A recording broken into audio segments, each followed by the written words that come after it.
I'm going to take you to August 2013.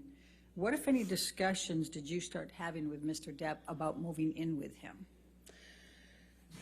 Well,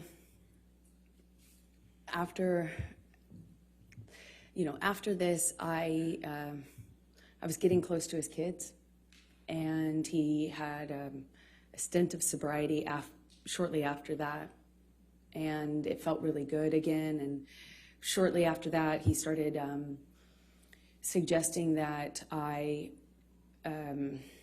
let him rent my apartment for the vultures. That's what he called the press. And he said now that we were like a known couple, now that it was out in the press, that my apartment wasn't like safe effectively for me. And I had a modest apartment in Los Angeles. And so he started saying I needed to have security on me, or we'd rent out the neighboring houses because of the vultures. And it was a conversation, and then that conversation evolved into I should move in with him. Always wanted me to go with his security guards, wanted me to have his credit card. Obviously, I wouldn't accept that, but the conversation about moving in became hard to resist, because I was increasingly becoming a part of his life, and also loving his family, and feeling like more stability would mean more stability with him and his struggles with drug and alcohol use. And I thought I would minimize some of the jealousy and insecurity that he had. It was hard for me to justify working. Every audition, every meeting, every script I got was a negotiation or a fight. I had to justify it like as if I was saying, hey, let's have an open relationship. It was, and I thought that would be minimized if I could make him feel more secure. But, if we live together, certainly there would be more security, right? And that was my reasoning. So you talked about still reading scripts and things. What, if anything, did you do differently in terms of pursuing your acting career? Well, I've always been really independent, and I've never imagined not working. I've worked from the earliest time I can imagine. I come from, parents who worked until they literally couldn't anymore. I never imagined myself having to explain my job or justify my job, but I did, and I am independent, and I see myself as independent and strong-willed, and I had to bargain. Every time I'd get a script, it would be, I thought you weren't taking another job. I'd always say, are you kidding me? That's crazy. I have to work. I support my family. When I moved out to LA, I'd get a check for, a gig, $600 or something. I'd save half for me, send half to my family. I kept having to justify taking work by saying, I'm supporting my parents, I'm supporting my sister, I'm supporting my family, I have to work. And he would say, you don't have to work, kid, let me take care of you, my woman doesn't have to work. And that sounds really sweet and really romantic in some way, but it became a real fight. Every time I got a script, it was what kind of, how I was dressing, what kind of behavior I'd have, how did I have a sex scene? And then I started saying, no, I won't take the sex scenes, or, I'll take the part where I don't play, that kind of character. Or then I started minimizing the kinds of kissing scenes that I had, and eventually I had to change the wardrobe that I could have in the movie. I couldn't have a sex scene, but that all, it didn't happen all at once, of course. It was little thing after little thing after little thing. And eventually I found myself pushing as many scripts off my desk as I could, picking the ones that had minimal makeup, dressed as conservative as possible, finding ways to minimize the scenes I had where I had a romantic involvement of any kind. It was a constant battle and negotiation. So let me take you back. Did you, as a result of your discussions with Mr. Depp about moving in, did there come a time that you did move in with him?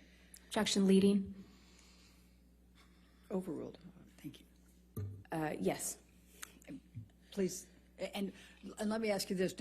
You've talked about penthouse, we've heard a little bit about penthouse appointments and suites. Could you just explain to the jury the different places that Mr. Depp had in Los Angeles and what they were called, just so we have some context here when we're going through all this? It's a little confusing, I imagine. He had about, I think, 4 or 5 mansions in this beautiful, like, border of Beverly Hills and West Hollywood, and they were all in a cul-de-sac, and we called it Sweetser, because that was the name of the street, and there 5 houses, I think 5 houses, it could be 4, all, effectively, he had the whole street. Then he had about 5 penthouses downtown on the same floor of the Eastern Columbia building, which you've heard about, the ECB. And Sweetser was, Johnny's kingdom. One of those houses was like a whole house was his man cave. It was a studio, and it was where he made music and hung out. And we spent some time in there, but that was effectively Johnny's,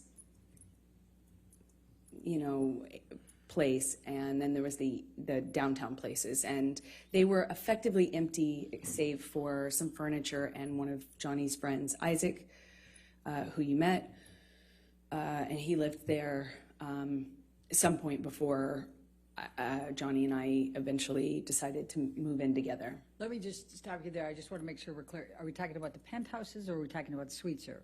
For where Isaac lived in the penthouses.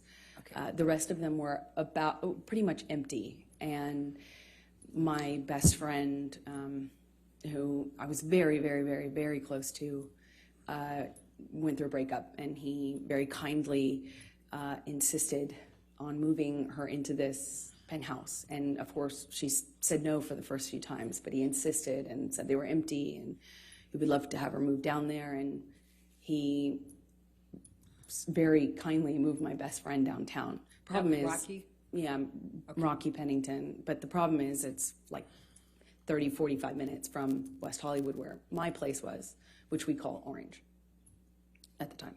Okay. So when did you move into the penthouses? Shortly after he moved Rocky, my best friend, into the penthouse. So she was in one of these empty-ish apartments, and somewhere around that time, I think it took me some time, actually, but after that, I eventually agreed to move in with him and give up my place, although that made me pretty nervous, to be honest. But we were in this relationship that was very serious, and we were constantly traveling. Also, as another part of it, is we were in LA for a matter of days or weeks. I'd go do a job, he'd go do a job, I'd come back for a photo shoot or a red carpet, go on a location, go visit him on a location. And there was an incredible amount of travel and movement. So we weren't really, again, living the day-to-day that you might normally with a partner, where you have a home and you move in together and you have one home.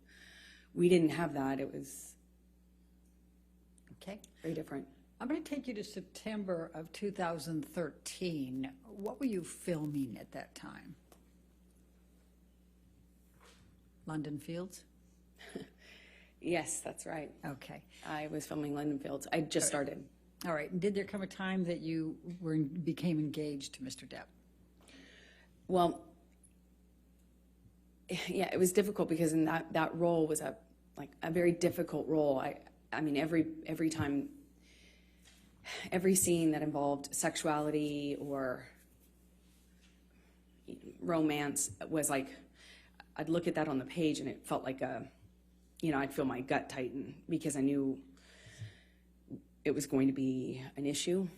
But Johnny dropped me off. I gave him the script. I sent him pictures of what I was wearing in my wardrobe fittings. I sent him everything.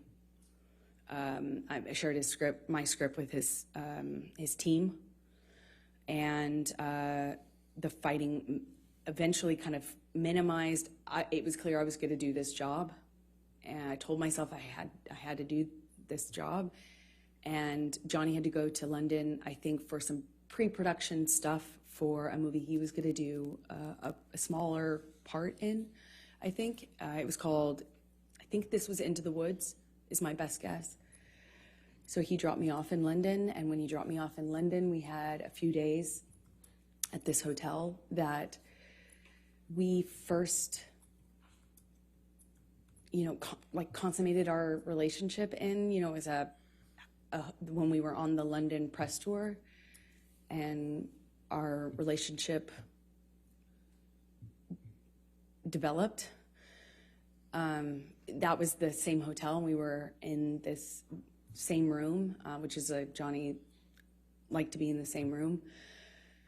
And it was really sweet. He got down on one knee and said, "I want you to be my girl forever, my woman, my girl.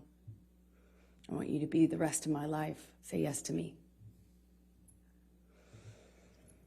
He said he wanted to spend every day. He promised me that every day when I woke up, that I would wake up and he would make me smile at least once. And that would be his goal. And, I looked into his eyes and I saw my future, hope, like blind hope. I was so in love.